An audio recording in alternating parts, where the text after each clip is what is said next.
that I was very wrong. That Dopo Poet ability does not just turn into a grapple gun, but Mhm. he turned it into a flashbang in this instance. And I was like, oh shit. Shook my fist in the air. Yeah. It's like, yes, yes. The power system guess was right. Yeah, you got it. Definitely. I'll give you.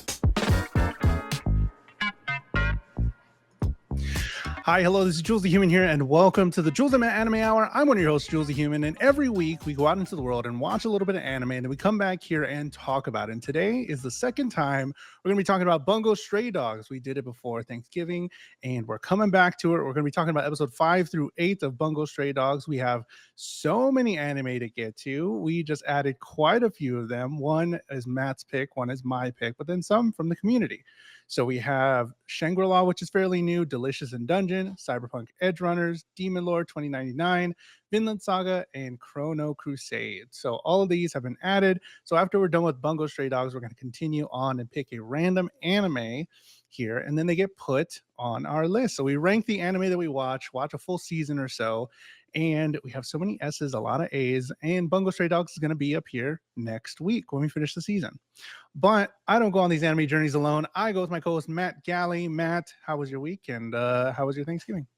My week was really good. My Thanksgiving was really nice, all things considered. Bit stressful with stuff that happened at work. Oh no! It's all good, Did you have to work on Just Thanksgiving? Do no, y'all open? Okay, no. We that's weren't what I thought. open or anything like that. But just things that happen sometimes can be quite a handful when they happen Sure. unexpectedly. But it was good, all things considered. How was your Thanksgiving? You took a trip Yeah, I out, went to went on a little vacay. yeah, I went to Ohio. It was really cold. It was pretty fun. Ate some good food. Saw snow, kind of, not really, but I walked in it. It was super cold. It was a lot of fun. So had a dope time. And we're back here watching some anime. And right off the bat, Bungo Stray Dogs. I don't want to be.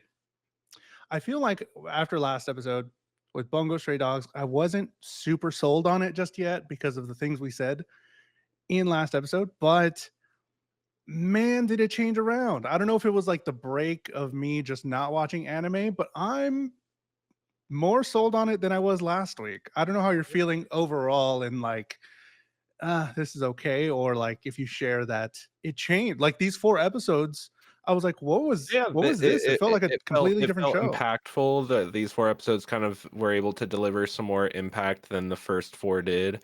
The silliness felt like it finally started to take a back seat to the character writing, and it feels like that we've come to a point where the characters are able to start to showcase more of what's going to make them lovable and make them Mm-hmm. interesting to keep track of with anything else that they have to deal with as the series moves forward.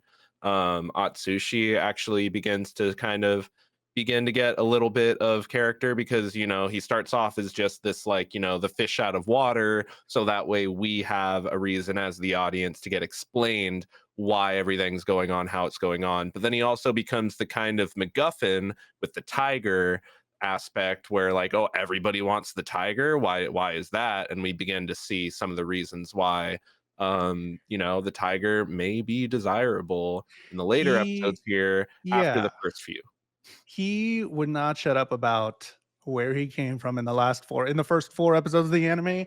He was like, He finally he finally stopped. He finally was like, all right, we're done. He would not shut up about how whatever the orphanage and all that. It was like 4 times at least every episode. And now they only did it once in like the episode 7, and it was maybe. during a really good character moment Yeah. where it was actually relevant and not just Hmm. kind of like coming up just because. So I gotta say, I'm liking right off the bat. I'm liking these 4 episodes better than I did like the last 4 episodes that we talked about last week. But let's get into it. Bungo Stray Dogs, episode 5, Murder on D Street. What happens in episode 5? In episode 5, Atsushi is brought along with Rampo, the armed detective agency's ace in the hole. He's sent to investigate a murder that took place in the city, and the police investigators on site are quick to dismiss Rampo. Dazai happens to show up as well, and with the police denying the ability of Rampo, he is put to the test. Donning his glasses to activate his super detective power, he's able to deduce the suspect, where the evidence is, and how to make his suspect confess, with it turning out to be the deputy lieutenant on site. Things are not as they seem, as it is discovered the initial bullet was not intended for the victim, and the deputy was attempting to leverage using their own life. Dazai reveals to Atsushi that Rampo is the only detective in the agency without a true power, and he is actually just an expert deducer. Dazai explaining to Atsushi how Rampo was able to get to the conclusions that he was, and including the fact that the suspect and the victim were dating. Sad day for all. Twists twists and turns. So we've seen Rambo before, but we know all of their abilities with that big, like, here's this character and their ability. Here's this character. Here's the part, here's the agency here. We don't really dive into Rambo or any of the other ones really. Um, but they tell at the beginning that he has ultra deduction, kind of a reminder for everybody. And everybody's fucking glazing this dude. They're all like, yo, this guy. This is the guy. If he wasn't here, we wouldn't be here. It's like, if what does everybody else exist? The agency would not exist. What does everybody else do? Why don't you just put Rampo on everything? Just put just one person agency. But it was crazy. So we get this. I don't know how much in depth we want to get to it, like the actual case of it, but he's on this case, and it's sort of like a Sherlock Holmes sort of thing where they're actually trying to deduce a killer, and we're getting like facts little by little, and it's leading us down this road. And I do like mysteries. Like, I'm a fan of mysteries. I think the last mystery I saw, which I really liked, was the Glass Onion, the Knives Out movie, the second one. Have you seen any of the Glass Onion? I haven't seen those still. They're really good. Honestly, I was like, I mean, one of my favorite movies of all time is the Clue movie for that reason. It's just like it's just a quintessential whodunit story with a little bit of comedy in there. Yeah, the whodunit story. Yeah, so I definitely agree. Where like it's just very fascinating to see the clues unfold little by little, see how the characters are able to use that information to come to conclusions where you, the audience, are also trying to, like, it's somebody there, right? They take you to the crime scene. It's like, oh, this was my colleague. And I'm like, somebody there did it immediately. Like, I'm just like, somebody there is the killer. I know that, whether it's the cop or I didn't really think it was the sergeant. I thought it was going to be the cop, and it turns out the lead detective on site, and it made you want out to be the red herring, because he seemed so insistent, like, we have it under control, and I totally thought that it was just trying to be swept under the rug, Yeah, that's definitely what they wanted you to think, that it was the main guy. It was you're the one that you want me out of here because you did it and all that stuff. But it did it really well. Like, I was happy with how it sort of unfolded, whether the actual deduction of all the things that he picked up on are plausible, sort of. I mean, that's kind of the stuff that you get in a mystery. You're like, oh, this guy has a red smudge on his jacket, and that only happens from lipstick from this whatever, and that's why if they do like these little things, and I really do like those, whether this is plausible that he could have figured it out because of the things he presented, whatever, it doesn't matter. But like, I really did enjoy the way it went through it. It was like, okay, here's what happened, and then here's how the mafia would have killed him. And the one little slip that I didn't catch was like the main one. I'm like, oh, I'm stupid, I should have caught that. He was like, oh, they shot her again a couple times to make it look like, and I was like, what the fuck, that's crazy. Yeah, how do you know for sure that all three shots didn't happen at the same time? You made that complete assumption and conclusion and that was so good.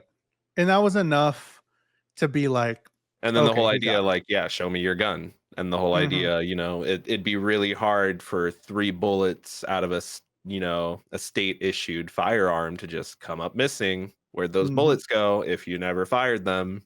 Like, that whole idea is just like, oh, it's really good at delivering it as the punchline to the whole intrigue. Yes, definitely. So like, coming off of the last 4 episodes and what I remember from them, and me being like, okay, I want to see where it goes because they are this agency and I want to see them work a little bit more. And now we know that Atsushi is this ultimate thing that they can just pull out, and he has like regenerative abilities or whatever. How do they handle other situations, and them handling this mystery where it's not about pure power, it's about like a real live thing that could happen, and they're a detective agency, so seeing them use their detective abilities was really cool. I do want to talk about Rampo because it's the first time that we see him, right? Mhm. And when he powers up and puts on his glasses, bro, I was like, let's go. I don't know Uh-huh. why. It was just so good. I loved it. I Uh, do also really like the reveal because it shows Dazai like behind him just kind of like smirking in that moment too. And I uh-huh. like when I love when shows do the thing where it shows a moment recontextualized later where it's like, oh, this is it looked like I was just standing there watching him, but actually I was just like grabbing his hair. Mhm. Because I was then I'm sure he's not able to use an ability, and that's just hilarious. That's just funny character writing. Yeah, Just it like was that's exactly how Dazai would do it. He'd be like, I'm just gonna me. pinch his hair back here." He didn't make it anything super obvious, and he reveals it Tatsushi as like he should have already known. It's like, "Oh yeah, you didn't know. I forgot." It's like, of course, Tatsushi doesn't know. Yeah, Everybody, stupid. like you said, was just glazing him in the office. Like, Uh-huh. did he have any reason to yeah, deny it or Yeah, whoa, words. question. Yeah. Question it. Yes. Yeah. So I did like, it does end up Rampo does end up deducing that the killer was Sergeant Sugimoto, that he was gonna kill him or shoot himself because he was under um the weight of this diet member that had helped him join the police force. So he was in his debt and he had to do some shady stuff. And it's like I like the way it all, other than the powers part, other than them all having like powers and then Rampo not having powers, it's all set in real life. Like it feels real, and it's really cool that like, well, this does happen. This does happen in real life then. Especially with we got a huge buff to firearms this episode apparently. We're What do like you mean? a full clip from Uzis in the first few Oh, episodes appeared yeah, to yeah, just yeah, yeah, bruise yeah, somebody yeah. up, but now it's like, oh, 3 gunshots. Oh boy. I Oh. forgot about that part because Tanizaki does come back. He's like, "What's up, guys? Whatever, I'm chilling." And the reveal later that we get that their doctor can only bring people back from fatal injuries like kind of makes it make sense in a way, but still it's just like Uh we got didn't a make huge I didn't make the connection. I totally forgot about them. I was like, whatever, they did magic to revive them. But yeah, it does make sense because of what we see in episode 8, because what yeah, she revealed, how her power, thou shalt not die or exactly. whatever. So that's how Um, that power works. So it makes yeah. sense in a way, but then again, it's like, so then why aren't we bringing her to the shooting that just happened? Like, Yeah. or I don't know. Is it what are the clauses? But it's fine. That's not what we're here for. We're not here for a super core and No. structured magic system. We're here for the characters and the dialogue, which is really It's good. I don't know so if are, good. are you watching this in subbed or dubbed? Did we talk about Subbed. that last week? I'm watching Watching it it in subbed. subbed as well. And I was thinking, going back to grab the screenshots for these four, like somewhere along the way, it crossed my mind like a lot of the comedy in this show might do better if it was watched in dubbed because this is a very dialogue heavy show. Especially And with Dazai, I feel like yeah, his comedy would honestly, be the way he speaks or says things. exactly. Um, It's not that it's not funny. I just feel like, we've talked how sometimes watching it in your native language could enhance comedy because yeah, of delivery and stuff I versus wouldn't mind reading it. trying. I'll try Yeah, the last 4 or same. one of them if it's not great. I'll just be like, "Okay, I'll switch back." Okay. But yeah, I'll try. I'll start off trying and see if it's better in English, but this was a very cool episode. I like the Mhm. way they did it. I like this little Sherlock Holmes thing, and from what knowing now, just going into episode 6, like I like this format. I want the sort of monster of the week detective story with these little guys. Now that I know them, now that they're past most of the big silliness that we got in the first 4 episodes, I'm cool with them just doing detective stuff and then figuring it out with the whole port mafia overhead and them just doing their job. I'm cool with it. Like I didn't think I would because of what we got last week, but I'm down. Um Especially if we have a rotating cast of characters yeah. that can be used interchangeably off the back of Atsushi and his overarching progression. It makes for a really interesting dynamic that, can be, even if it's in an episodic format, can do well watching it as a part of a larger story. Mhm. Does well Um on its own, and as the grand story hopefully comes together in the end, which it might not at the end of the first season because there is so much more out there. But even if it doesn't, because of the way it's formatted, I feel like it's going to be satisfying either way.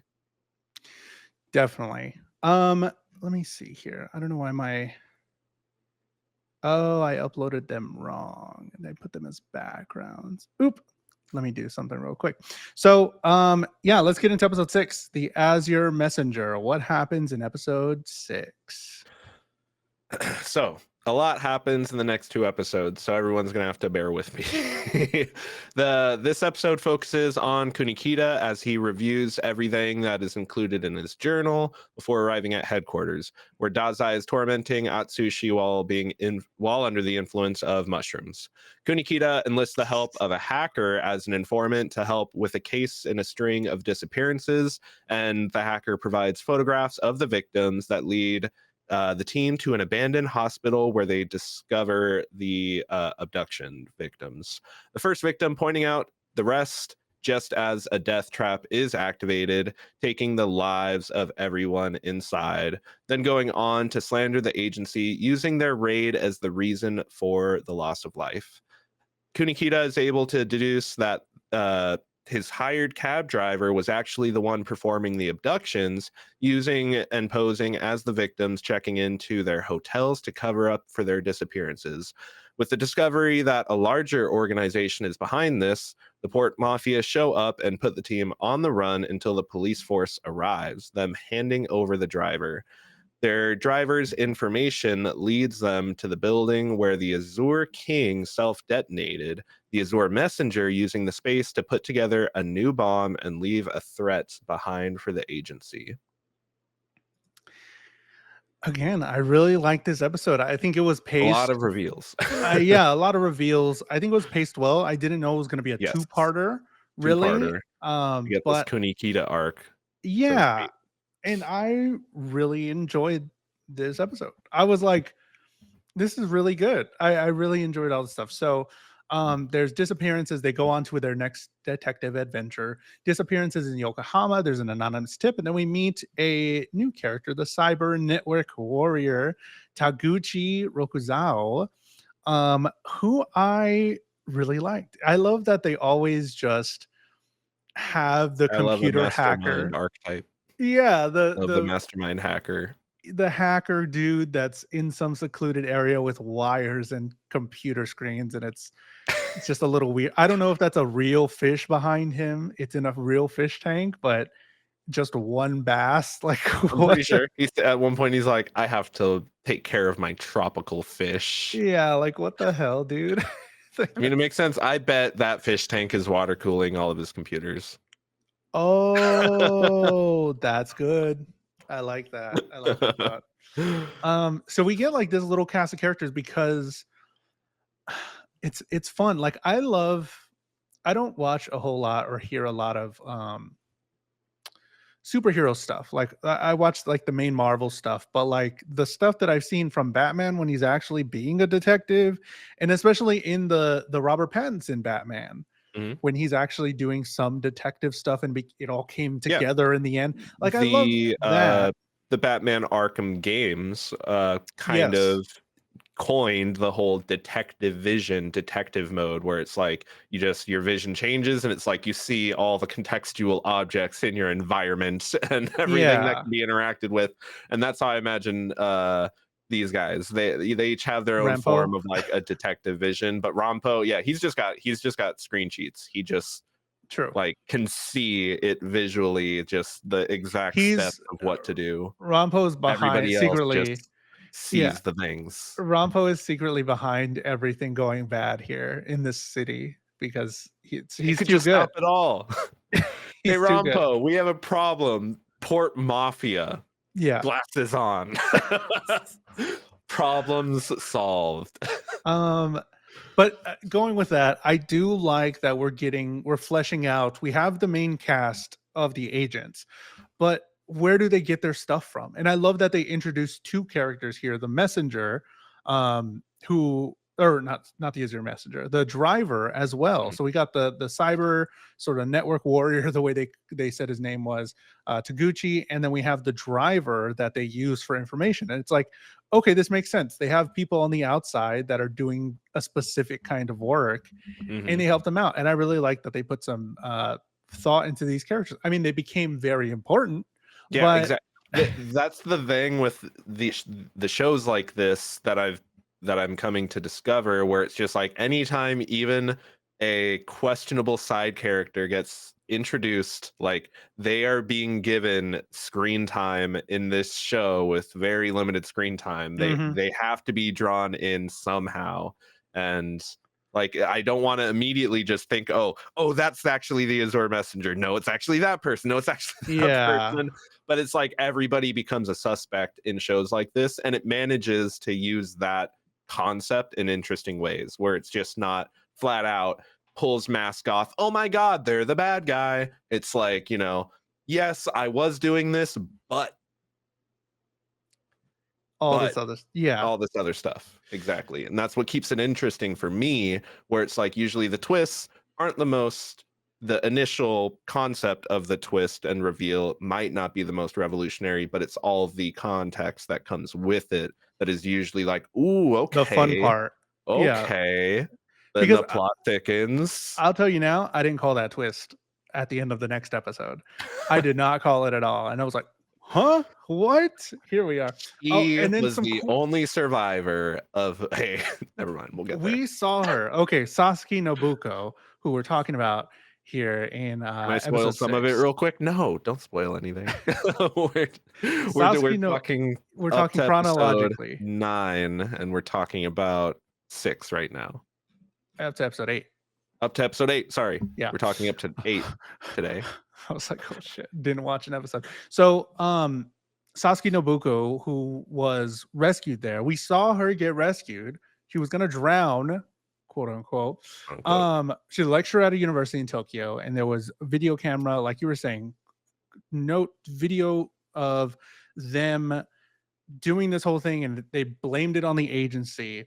And they were like, what the fuck, what's all this about? But we do find out that the driver did the abductions, that there's secret black market for organs that he was going to help out. He abducted the people, and I thought this reveal was really cool. Too, the way that they were all roughly the same height. And I'm like, that's not even something, if I was trying to kidnap somebody, that's not even something I would think about, that he was like going around getting the same sort of people in the same height, look kind of, and going on screens. I was like, oh, that's so good.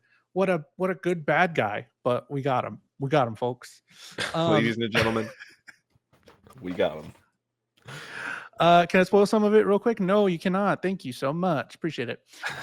He confessed and was put up to do it by someone. The Port Mafia ends up shooting the cab.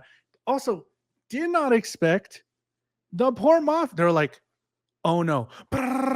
Yep. He's It's like, so good. I was like, well, this isn't good. Yeah. Like, Dude, that's great. I'm loving I mean, it.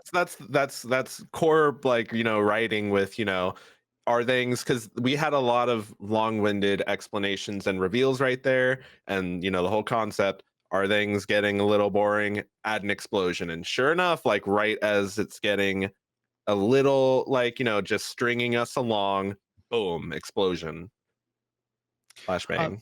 Yes. Hello, everybody watching on the live chat. Sorry, we would like not to be spoiled. This is our first time watching, but I see you. Appreciate you. Thanks for hanging out. We're talking about episode 6 right here. One thing I do got to know about the show, which is helping me and brings up the intensity, like the way they switch stuff sometimes is really fast, like in this moment, but it comes with just this frantic jazz music that is just so good with just crazy saxophone sometimes whenever stuff's popping off, whenever it switches really quick. And I notated this in this episode and then episode 7 and 8, I think. But every time there's some epic movement, the music matches it, and there's just saxophone, like upbeat drums just going crazy, soloing, and I'm just like, oh, this like adds to the what are we doing? What's going on? We got to get moving, and I Okay. love that stuff. I didn't Um, pick up on that at all, but I'm gonna be sure to like, be keyed in on that for the next yes, 4. yes. Whenever gunfight or they're about to jump into a fight, it's like just going crazy, and I love it. Um, we get, I think it's the first time, Dopo Poet flashbang. So we can confirm Yes. that you are right, that I was very wrong, that Dopo Poet ability does not just turn into a grapple gun. It is whatever he can. Well, he explains it later on, but he Mhm. turned it into a flashbang in this instance. And I was like, oh I shit. shook my fist in the air. Yeah. It's like, Fucking yes, yes, the power system guess was right. yeah, you got it. Definitely. I'll give you that one. Cause I did not. I was just like, it's just a fucking, it's just a, just I was yeah. just thinking, that can't be it. There's got to be more to that. Um, Char said, read the manga low key. How many manga volumes are there? Because I always see it, and then I see that there's like another Bungo Stray Dogs other series of it. Um, so I definitely have seen it at the store. I am a manga reader. I wouldn't mind checking it out. If it's a lot, then I don't know. Oh, they have an omnibus. Is there a Bungo Stray Dogs omnibus? Because I'm a big omnibus fan. Um, Atu Akutagawa shows up. This boy, love him as a villain. Craziness shows up here, and the way Bro used environmental effects. He like we're pulled. playing D&D. We're literally playing D&D. He pulled Who- a.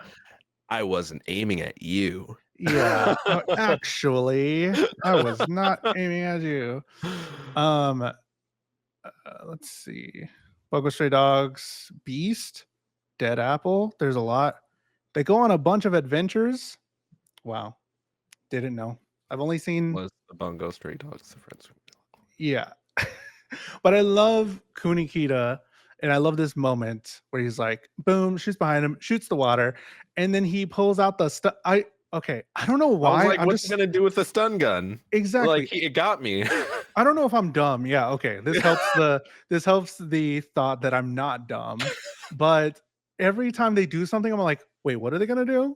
And then they do it, and I'm like, oh shit, okay, why am I not catching on?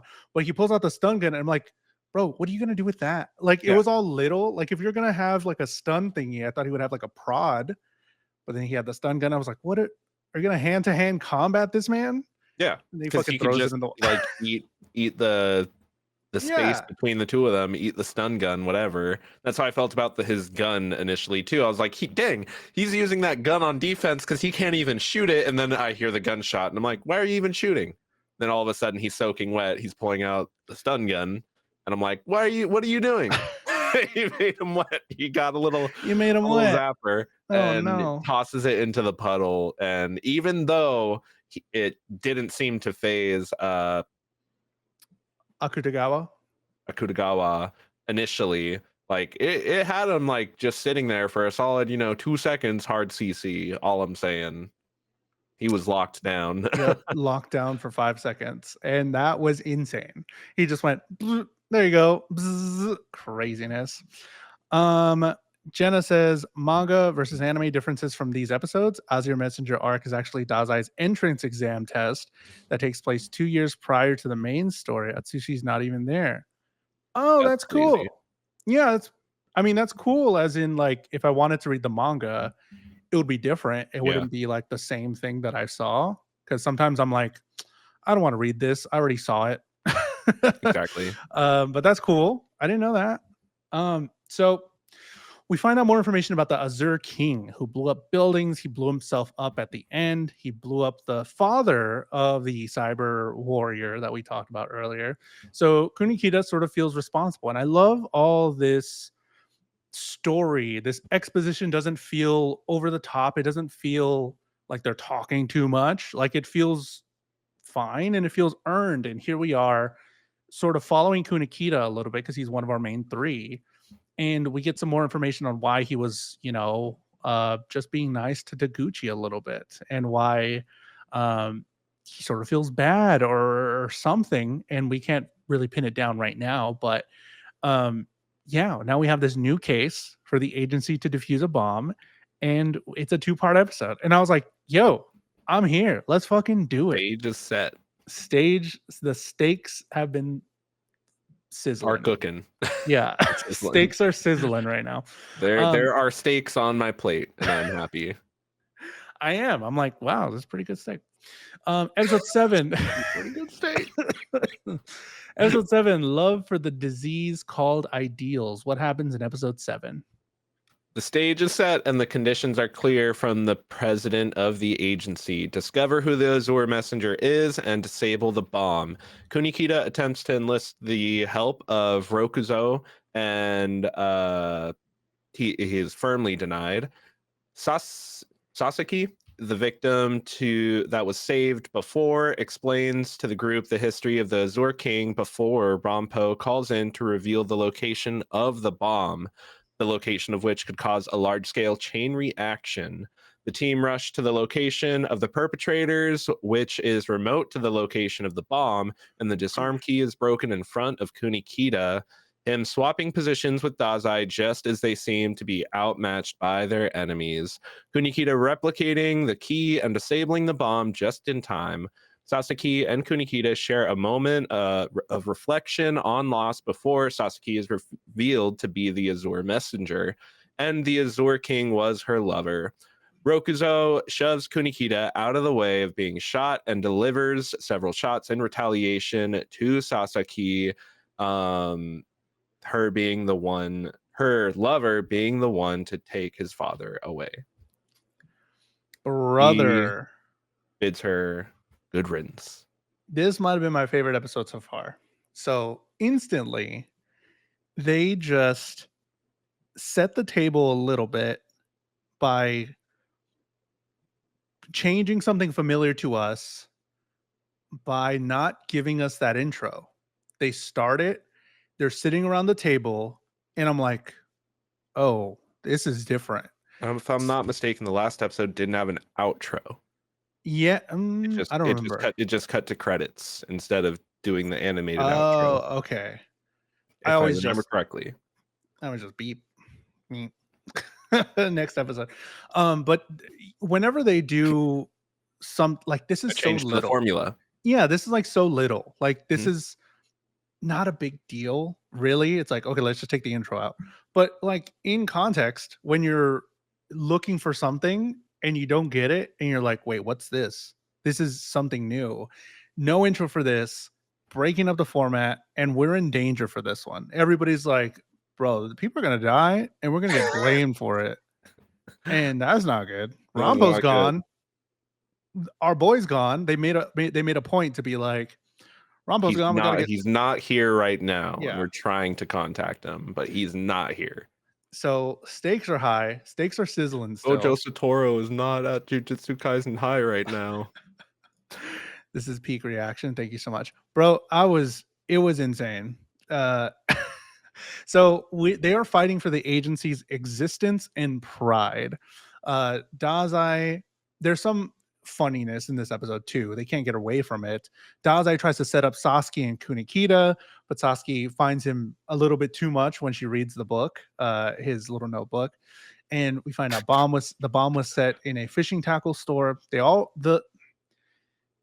Again, the way they're breaking up what you think should happen with one person getting the phone call, and then they all get the phone call, and then he stops the car. We get the 3 faces, the 3 eyes with them on the phone. I'm like, ooh, this is a choice. Like, I don't know why. It's not the greatest animation. No, but like the way they break stylistic stuff, the stylistic choices that they've been making. I'm like, okay, let's do it. I love that. Again, it's stuff like that does make me curious to like potentially read the manga because you wonder how much of that is drawn directly from it, that paneling and those types of choices, those stylistic choices, whether or not they're being ripped from the manga, or like did they make that for the show because it's something that's happening in motion, so it's not always something that can be portrayed on a sheet of paper. I definitely think that was written for maybe they had some allusion to it, but I really do think that was written for the anime to make it interesting and move a little bit. And I mean, the sound design is really good. Mhm.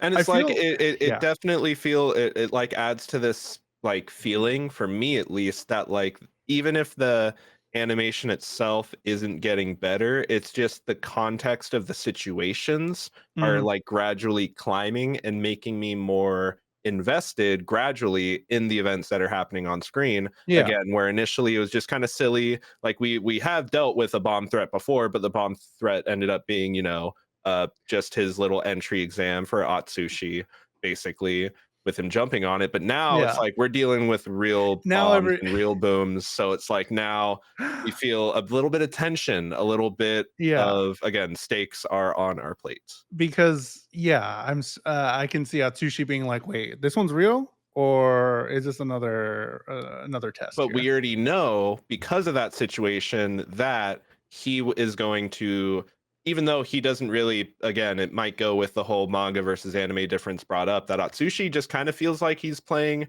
a backseat to Dazai and um Kunikita, Kunikita? because like in the earlier episode, the first episode of this two-parter, it keeps getting emphasized like how are they a partner? Like how are they partners? How Yeah. are these guys partners? How are these guys partners? But by the resolution of the second episode, it's like, oh, like Dude, because they're so different, they are so perfect to be partners. yes. They cover each other's where each other is like lacking, They meet each other basically. in the Yeah, middle somewhere. exactly.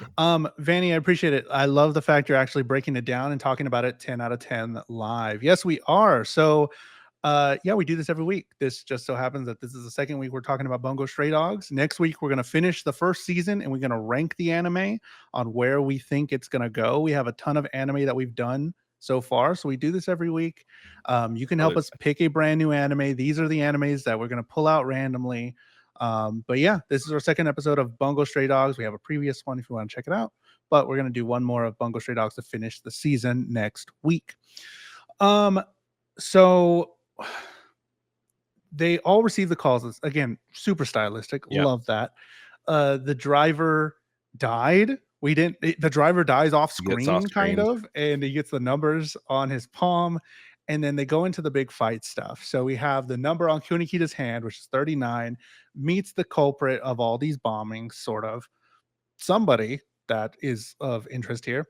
Um, they have these remote abilities, and the first thing, oh, they have the remote abilities, and then Dazai and Atsushi are fighting some just big, strong dude, really.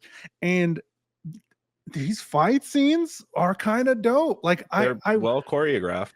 I have all of these like mixed feelings because I feel like if I watched this show and I gave it the 3 episode rule on my own, I probably would have stopped. Like I probably would not have continued just because the first 3 episodes are like, it's a little too silly for me. I don't know, man. But then now that I'm here because we're watching it for the show, I'm like, it's really good. So I'm like pleasantly super surprised that I'm really enjoying these fight scenes. Can we talk about where is it? Here it is. Brother, the Switch. They switched up on them. Switch was when I was convinced for sure. Because I'm Oh watching it and I'm my like, god. I'm like, there's something's gonna happen. Like obviously they're about to do something that's gonna get them out of the situation. They're gonna save the day because the show doesn't end at this episode. Sure. So I know something's gotta give, and the way they're able to pull that off again, bringing it full circle back around to the whole how are you two partners, and then in that moment the question is answered. That's why they're Mhm. partners, because they're able to adapt to the situations on the fly, identify problems, and be able to overcome what seem like overwhelming circumstances and odds, using the intuition and the rules that they know that they can technically break, which is Dazai can cancel out anybody's power, isolate the power, isolate the problem. But first, we need the key. In order to get the key, I need to see the key. He showed me the key, It's and he so seemed shocked. He seemed shocked at first, like, oh my God, he has the key. But with context of the whole episode, he's motherfucker shocked played into because my hand. exactly, it's like we just met our win condition, and now Yeah. we just need to execute. We just got to figure out how to get this to happen. And they each know I think it was Daze that called down to him and he's like, I know. Like, I know what we got to do. Yep, It's kind of that's like, because I'm time. in Star Trek right now. I'm watching a lot of Star Trek. And it's like whenever something bad goes on, and then they're like, switch to maneuver Omega A6. And it's like, oh, fuck. One, how many of those do they know? And then two, like, oh, he has a thing for this. He has Yeah, an answer for this. So that was them, Dazai and Kunikita, working so well together, it being pulled off really cool. They know each other's strengths, even though Dazai gets on his nerves a little bit, just a little bit. There's no denying that they work so well together. And I really like this to showcase, like, because even me, because of what Atsushi is kind of putting out there for the audience to be like, why are they together? They've yeah. Dazai It seems like they can't stand each other. Kunikita hates this man. Like, why are they here? But it's just so cool. We get more information about the Dopo Poet ability that allows him to recreate anything he set his eyes on. And if he understands the form and function of it, he can recreate it. So that is the key we see here. But the size is limited to the size of the notebook, bringing ideals to life. So it was really cool. I really liked it. Why was everyone talking about Sigma? Oh, Jesus Christ. Vanny said, I'm subscribing definitely. This is amazing. Thank you so much. I appreciate it.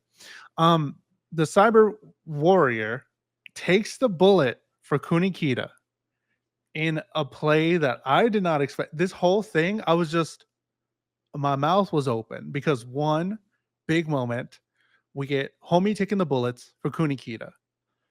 Sasaki reveal that she was the one behind it, that she had her significant other, who was the Azure King, who did all that stuff. He had ideals that he was he had conviction for. And then Dazai knows what's going to happen. And he's like, drops the gun. Boom. Fucking Homie gets his revenge for his father. And he knew it was going to happen. This whole thing is just really good. Everybody last episode, I don't know. I'm speaking for myself because I don't know Matt's opinion just yet. But like, everybody last episode that we talked about Bungo Stray Dogs were like, this is amazing. This is amazing. And I was like, okay, maybe they just like it because of the really cool and funny, quirky characters. But now I'm like, it is pretty good stuff. I think I'm with these barely two enjoying it. episodes, the show gets taken from like good to great territory, in my opinion. Yeah. So far at least, we get into some, just really, really satisfying setups and payoffs. Satisfying. That's It how it is feels for satisfying. me to watch. Where again, even if I know that like somebody amongst the cast is gonna have to be the culprit, gonna have to be blah, gonna have to be whatever. There's gonna have to be an answer. It pulls it off in a way that doesn't feel like it's just pandering to the audience. It feels like you said it already, like everything, all the reveals, they're all earned for sure. Vanny said, I gotta go. I will definitely be back next live. Yes, we are live every Thursday at 7 p.m. And if you miss it, you can go to our Anime Hour Pod YouTube channel. It's just the YouTube channel by itself. It's in the description, and you can check out all those videos there or on Spotify. We gotta get going. We don't have a whole lot of time left. Episode 8, teaching them to kill, then to die. What happens in episode 8? Dazai is approached by a mysterious girl and goes missing from the agency. No one seems to be alarmed by this, however. Yosano, the doctor at the agency, drags Atsushi into accompanying her in running errands, and Atsushi passes the girl that Dazai was approached by. Yosano scares off some weirdo in the street with her own brand of weird, and examining Atsushi's leg, she is fascinated that it was able to grow back so quick. A bomb threat is made overhead, asking Atsushi to turn himself in. Atsushi and Yosono split up to find the bombs and encounter Port Mafia resistance. They take quite a beating before being able to turn the tables on their opponents. Atsushi able to command part of his power through strong will. Izumi, the girl in the robe, seems to regret her actions with the Port Mafia, which Dazai is currently being held by. Oof, leaving off on another sort of cliffhanger because now we don't have Dazai.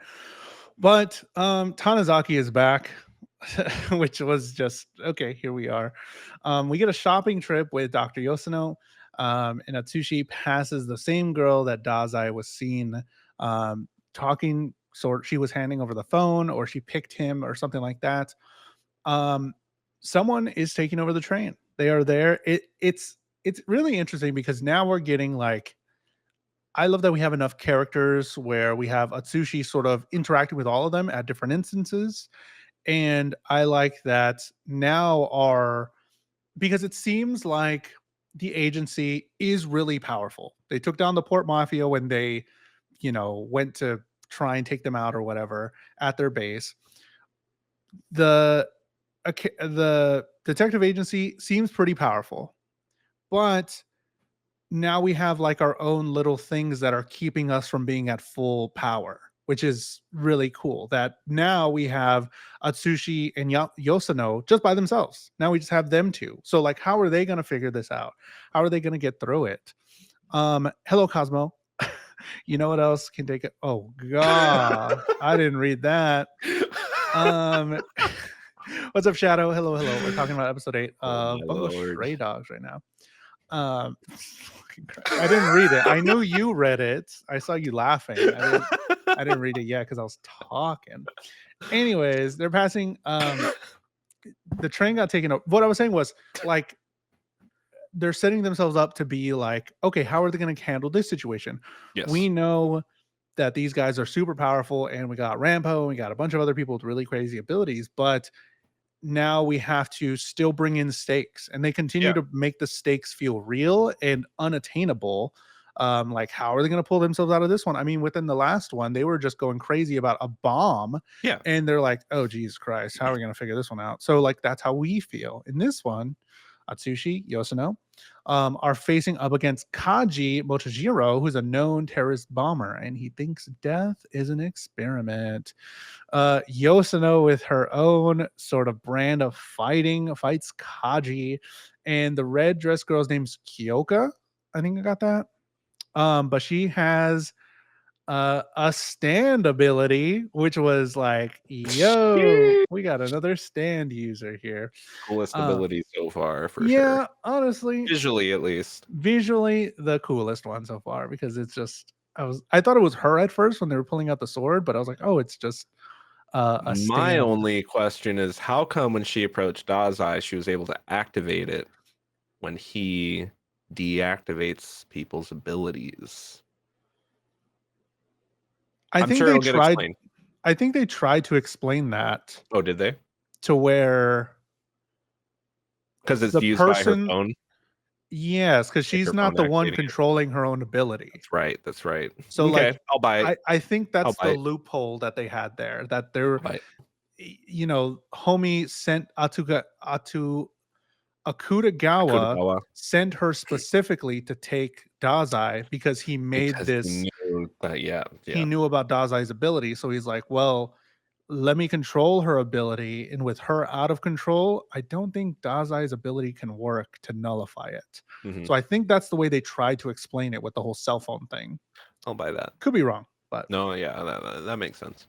Why are they always make villains such martyrs? On this one. So them taking over Umber train. Yes. Choo Choo, they took over the train. We get some epic punches from Yosono. Bro, she laid him out. I loved that she would just like knocked him further, and she was like, I thought it would be further than that. And then she does it again, and she's like talking to him through it all. But before that, Kaji drops a bunch of bombs on her, and then she comes back. She survives, gives the epic punches, and She has a whole little monologue about being a doctor, about she's going to kill anybody that doesn't value life, that she's probably seen more deaths than he has, and information about her ability that it can heal anyone, even herself. But in order to heal, she has to have her patients on the brink of life. So they Has to have be to be fatal wounds. pretty much dying, bro. So it does So explain. if she's like, if I have somebody that has moderate wounds, I have to half kill them. Yeah. And maybe that's why That's why everyone Kanazaki. freaks out. Yeah. Yeah. Because she probably definitely takes her time doing that. Maybe Yeah. something or other. Something I along don't know those what she's lines. doing. I don't know what she's doing over What's she there, doing? but I have a headache. And a Like nosebleed, trees maybe. falling on their faces. Exactly. Like trees Yes. falling on their faces. Callback. Um, so we get the were tiger arm sort of thing, where Atsushi finds his resolve that he wants to live and fight for people to live. Because if he And does that, then he has a reason to not die. yeah, and I like that. I'm cool with that. Yeah, me too. I mean, We got it's there. just yeah, we got there. It is just a little odd that we have this like super powerful person that we kind of know his ability a little bit, but he's still has Nerfed. been in the background for a long time and he Yeah. hasn't really used his power at all. I But think it gives him it's like it's like an approach that we've seen before, right? With oh, this person, they are cursed by some demon entity, yada yada, and it's too much power for them to control, so mhm. they need to find the resolve and the power, inner strength, whatever it is, to take charge of that power and not let it commandeer them as a being. And I think it gives Atsushi time to develop before we Yeah. just, have him being able to carry the load. Because if he could, why are we having him team up with people in the first place? Yeah, So it that's also true. gives the reason that, like, hey, we need to mentor him and he needs to be, with all of these different members of the agency in order to come into his own. And it's super fun. I again like him pairing up with different people, even though he's just standing around kind of. I like seeing all the other people kind of work around him. Cosmo said it's giving My Hero Academia a little bit. Man, I haven't Yeah. seen My Hero in a while. I kind of want to get back into it. I don't think they have any omnibuses of My Hero. I wanted to read it, but too many parts. Womp. Like I said earlier, the person on the phone didn't make sort of an off switch, although you just turn it on, and she's unable to control her own ability, and she decides she does not want to kill anyone else, and Atsushi saves her at the last moment. That was an epic moment. I loved Yeah, the I thought she was gonna jump out, and I was like, "Oh, she gone." And then he used his power. He was able to like utilize more of it to jump after her, and then I was like, "That was my jump out of the yes, seat moment." I was so like, good. "Okay, this is where I was sold for That's sure." My Hero. And also just that moment of her, like, we don't know this character that much. We've met her this episode. We She might says the not see same her after this episode. She three things over and over. says the same three things outside of the fourth time she says it, where it has a different context. Hmm. But they animated her really well in that Bro, moment where she said that. I'm just saying, like, I was like, why whoa, like that was like you borderline. I was like, that's almost as impressive as the the fortress? Iron Cabanari of the Iron Fortress. Yeah. Yes, Where I was like, dude. that was just very just beautiful moment Same brain that it was because able to capture. I was hoping, yes, because I was gonna bring that up too. We're And literally on a train too. yeah, literally same brain. It gave me fucking cabanari. It gave me cabanari Cabanari. vibes real quick. Just in that they switched back to her and literally just a different animation style for those frames, and I was like, "What the hell?" It just like super random, but it looked really good, and it again on the train as well, so it gave me cabanari vibes. But yes, okay, I'm not going crazy because like I was watching and I was like, what the fuck? Like it just instantly got so much. They spent an extra $2,000 on these little frames. I was like, Those 20 yo, frames. it was really good. But as soon as she saves her, We got to figure out what we're gonna do with her. And then Atagawa Akutagawa was the one on the phone, and he has Dazai captured. So we have that. No Dazai. What's gonna happen? We have no idea. Um, so good. Nami waiting for Chuya. Who? Who are you people? Who are you people? We don't know, Heard but we're two gonna new continue. names today. 2 new names today. Hopefully, we meet them in the next 4 episodes because next Thursday, we're going to be talking about episode 9 through 12 of Bungo Stray Dogs. So keep an eye on this channel if you want to watch live or if you want to check it out on Spotify and all that stuff. Speaking of Spotify, we have our Spotify creator wrap. So we put this anime show up on Spotify and you can watch the videos there if you want, if you're in the car or on the way to the gym or something like that. And for this year, we have some really cool statistics for the show that I wanted to show. So the Jules and Matt Anime Hour is in the top 20% of videos on Spotify, which is kind of crazy. Very cool. We also have listener age brackets. We have people from all over 18 to 24, 25 to 29 is probably our most there, and even up to over 55. So we have anime brings everybody Everyone together. In 2024, plus 218% listeners, 91% streams, and plus 80% followers. We can't see any really statistics on who follows, or like I can see like your gender or your age, but I can't see like it doesn't give me like names or anything. username. So I don't know who you are, but thank you so much for watching on Spotify. And here are our final things. We have their follower growth. And for 4 people, we are one of your top podcasts that you listen to on Spotify.